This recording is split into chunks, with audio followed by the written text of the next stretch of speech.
안녕하세요. 합동문사대학교 명예교수 김경호 변호사입니다. 좀 전에 박정훈 대령의 무죄 소식을 접했는데 이 무도한 윤석열 정권 하에서 무너졌던 정의와 상식의 회복의 시작점이다. 이렇게 평가를 내리고 싶습니다. 최근에 윤석열 탄핵 재판의 내란죄 관련해서 사법고시 출신이고 그리고 우리 사회에서 검사와 판사로 국민들에게 지대한 영향력을 미쳤으면서 현재 대한민국 정치 지도자라는 분들이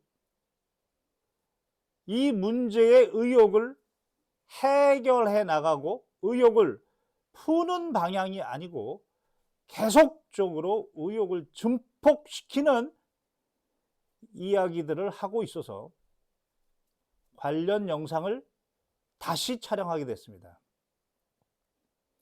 윤석열의 파면과 윤석열의 내란죄, 이것은 어떤 차이점이 있고 주로 입증 책임의 차이점이 있는데 그 입증 책임에 어떤 차이점이 있고 이로 인해서 그 성격, 파면과 내란죄의 책임의 성격, 그 결과에 따라 이 탄핵 재판에서 실제 내란죄가 차지하는 비중 내지 지금 국민의힘 대다수의 국회의원들, 법조인 출신 국회의원들이 이야기하는 내용이 과연 적법한 얘기인지, 그리고 더 나아가서 윤석열은 행정부 수반이자 국군 통수권자이기 때문에 국군 통수권자의 파면과 군인의 파면 구체적으로 비교해서 더욱더 그 설명을 두드러지게 드러내고자 합니다. 먼저 윤석열의 파면은 징계입니다. 윤석열은 두 가지 지위가 있습니다. 행정부의 수, 머리 숫자, 행정부의 수반, 공무원, 국가공무원, 지방공무원 합쳐서 공무원의 우두머리라는 의미가 있고 국군 통수권자, 국군의 모든 지휘권을 통할한다. 국군의 우두머리, 이렇게 쉽게 설명할 수 있습니다. 국가공무원법에 보면 78조 1항 1호에 징계 사유를, 파면에 이르게 되는 징계 사유를 이 법 또는 이 법의 위반이라고 명시하고 있습니다. 다시 말해서 국가공무원법 위반을 하면 파면 사유가 된다는 겁니다. 군인의 경우에도 군인사법 56조 1호에 이 군인사법과 이 군인사법의 명령을 위반하면 징계 사유로서 파면이 될 수 있습니다. 그러면 윤석열은 어떤가? 윤석열은 국민이 직접 뽑은 대통령이기 때문에 헌법에 규정되어 있습니다. 헌법의 66조 2호에 윤석열에게는 헌법 수호 책무, 헌법에는 그렇게 규정되어 있습니다. 헌법 수호 책무, 이것을 헌법 수호 의무, 같은 얘기입니다. 윤석열은 헌법 수호 의무, 즉 헌법 66조 2항을 위반하면 파면이 되는 겁니다. 공통적으로 징계입니다. 이 부분을 이렇게 강조하는 이유는 내란죄는 형법 제87조에 규정된 죄명인데 형사 책임의 문제인데, 이 형사 책임의 경우에는 형사소송법 307조 그리고 헌법 27조 사항에 따라서 그 입증의 정도, 객관적인 증거에 그리고 주장하는 사실과 구성요건적 사실과 입증의 정도가 합리적인 의심을 배제할 정도의 고도의 입증. 조금 더 쉽게 설명드리면 중요한 부분, 핵심적인 부분에 관한 증거가 있다 하더라도 소소하고 그리고 작은 부분이지만 합리적인 의심이 든다. 그러면 그 합리적인 소소하고 작은 부분, 중요하고 핵심적이지 않은 부분이라 하더라도 합리적인 의심이 있으면 그것까지도 제거할 수 있는 증거가 있어야, 입증이 되어야 비로소 형사 책임을 지을 수 있다.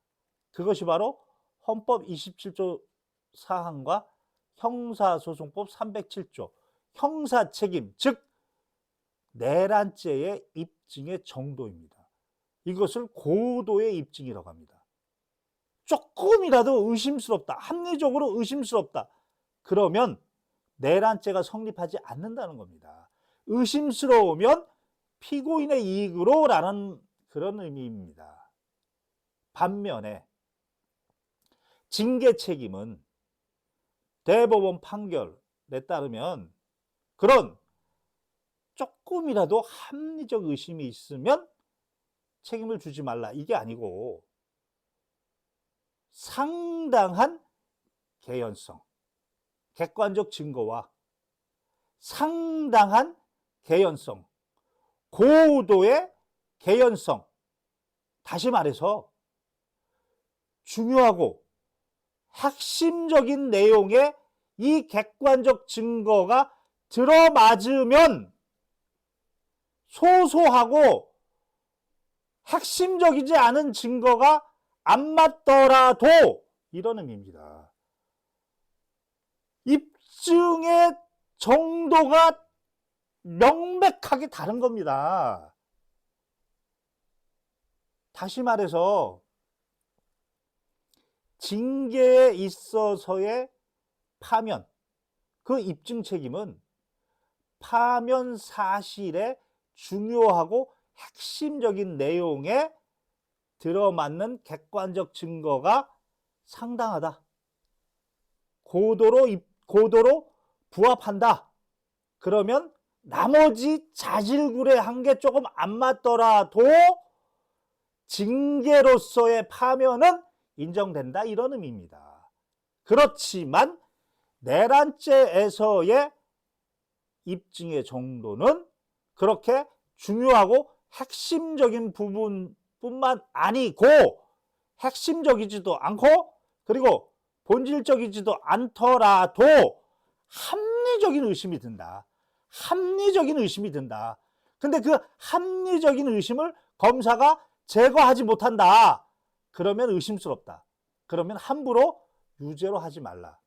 이런 커다란 차이가 있다는 겁니다. 이것에 따라서 실제 대법원 판례에서도 공무원에 대해서 파면이 결정이 됐습니다. 이렇게 파면이 결정된 이유는 뭐냐면 그 파면에 이르는 중요한 사실, 핵심적인 사실의 증거가 명백하고 중대하게 있었기 때문입니다. 그런데 이 사람의 해당 범죄는 1심이 끝나고 항소할 수 있는 권한이 있고 권리가 있고 2심에서 져서도 대법원에 상고할 권리가 있어서 3심 제도까지 다 받고 나면 3년 이상이 걸립니다. 3년 이상이 걸렸는데 무죄가 나왔습니다.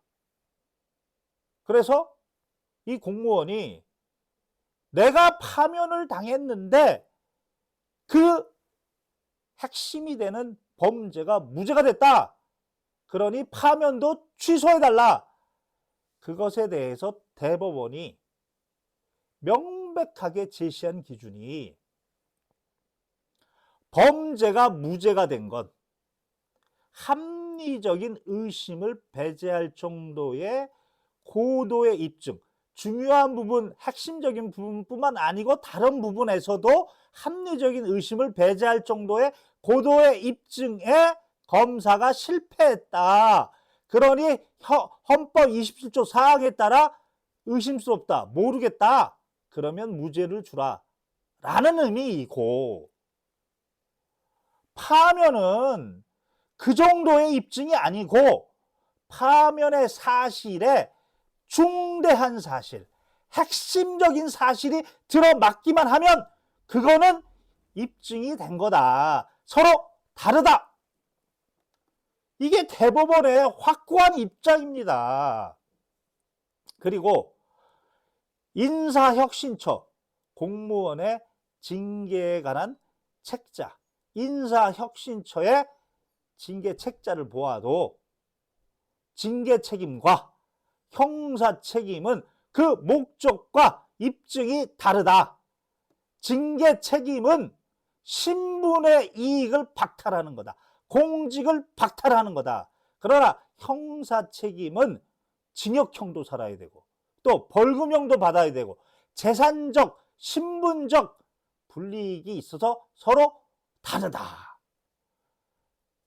심지어 오늘 박정훈 대령 무죄, 그 중요한 인물이 바로 임성근 전 해병 1사단장인데 이름이 똑같습니다. 임성근 부장판사 탄핵사건 2021 나 1 헌법재판소에서 분명히 탄핵, 대통령의 탄핵, 이것은 국민이 위임을 줬는데 그 국민의 권한 위임을 남용해서 헌법을 위반해서 더 이상 권한을 행사하게 할 수 없겠다. 대통령의 적격성, 대통령에게는 딱 하나 의무가 있는데 헌법 수호 의무가 있는데 그것마저도 지킬 수 없어서 대통령 공직을 수행할 수 없다. 그것을 판단하는 거다. 핵심적이고 중요한 내용을 판단하는 거다. 라고 판시가 되어 있는 겁니다. 따라서 이번 윤석열 탄핵 재판에서도 윤석열이 헌법 수호 의무를 위반했는가, 이게 핵심인 것인데 바로 비상계엄을 선포할 때는 헌법 77조 1항 전시, 사변 또는 기타 국가 비상사태. 그런데 김용현 공소장을 보면 거기 김용현이 자백한 내용에 24년 3월 달부터 비상대권을 이야기했는데 그때 주로 했던 이야기가 민노총, 정치적인 목적, 그리고 국회, 폐악질, 정치적인 목적, 전시도 아니고 사변도 아니고 국가 비상사태도 아니고, 그런데 비상계엄을 선포했다. 헌법 77조 1항 위반이다. 내용상 위반. 그리고 헌법 89조 5호 비상계엄을 선포하는 절차는 국무회의, 신중하게 국무총리, 장관들 다 모아놓고 반드시 회의해라. 국무회의해라. 그것도 거치지 않았다. 한덕수가 자백했고 헌법 89조 5호 위반. 그리고 한덕수가 하는 말이 82조 비상계엄령이라는 문서 자체가 없습니다. 우리 사인한 적이 없습니다. 서명한 적이 없습니다. 부서한 적이 없습니다.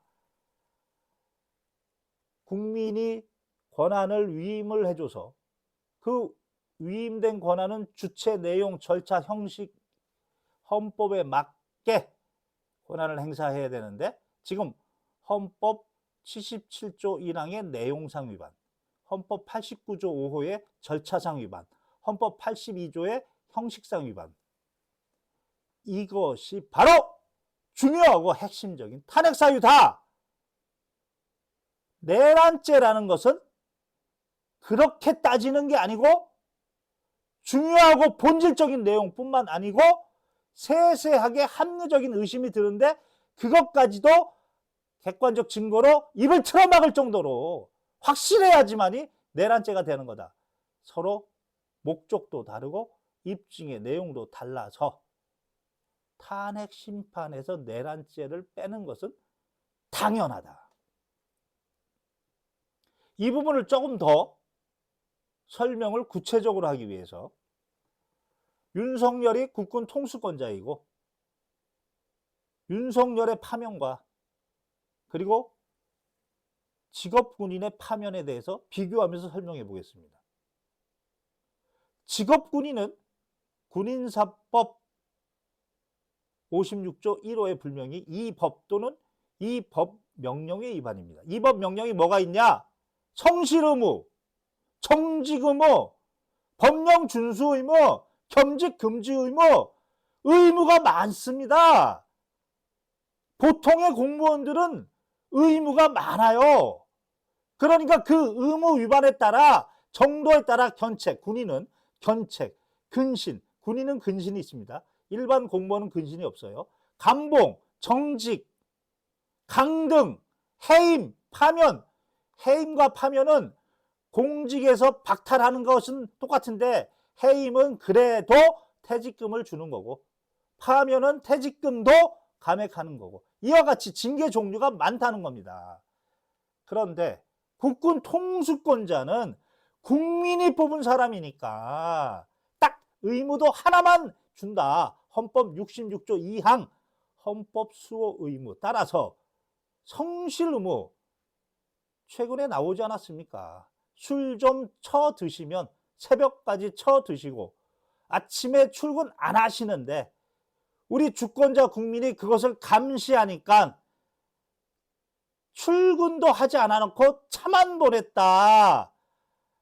일반 공무원이 술 쳐 드시고 그 다음날 안 나오는 것을 반복적으로 하면 바로 징계받습니다. 그러나 윤석열은 성실 의무 이게 징계 사유가 아니라는 겁니다. 오로지 윤석열은 헌법 수호 의무밖에 없는 거고 그것도 징계의 종류도 견책, 근신, 감봉, 정직, 해임, 강등, 파면 다양한 게 아니고 딱 하나 파면밖에 없다. 이제 이해 가십니까? 대통령 윤석열도 공무원인데 국민이 직접 뽑은 공무원이기 때문에 의무도 딱 하나, 그것도 헌법에 규정된 의무, 그리고 징계도 딱 하나 파면 그 차이밖에 없다는 겁니다.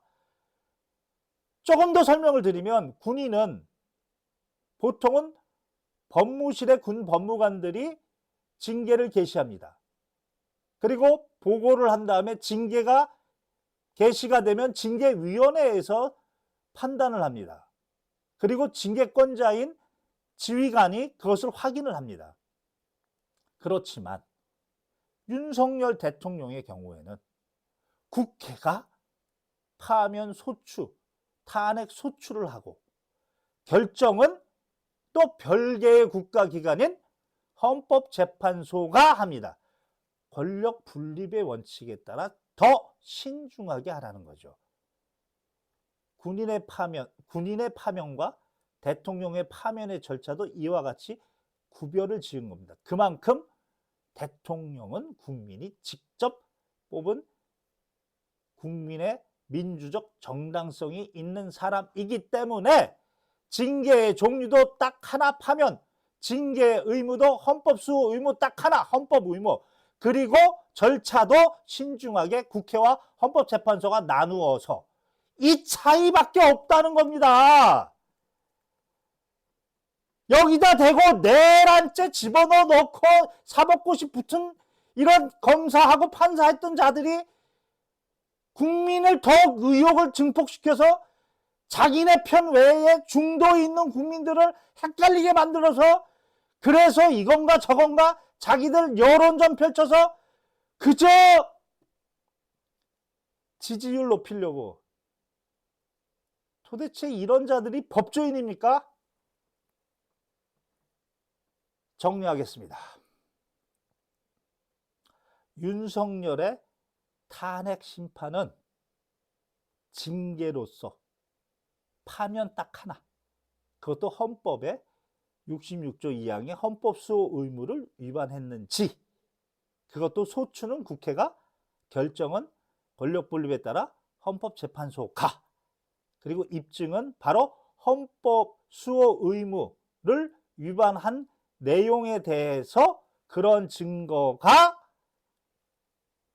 상당한 가능성이 있는지, 고도의 가능성이 있는지, 즉 중요 내용과 핵심 내용이 부합하는지, 합리적 의심을 배제할 정도 그런 거 아니고 중요한 내용이 부합하는지, 그래서 더 이상 윤석열을 대통령 공직에 적합하다고 할 수 있는지, 공직에서 박탈시켜야 하는지, 그거는 중요한 내용을 가지고 판단한다는 거죠. 중요한 내용, 핵심적인 내용.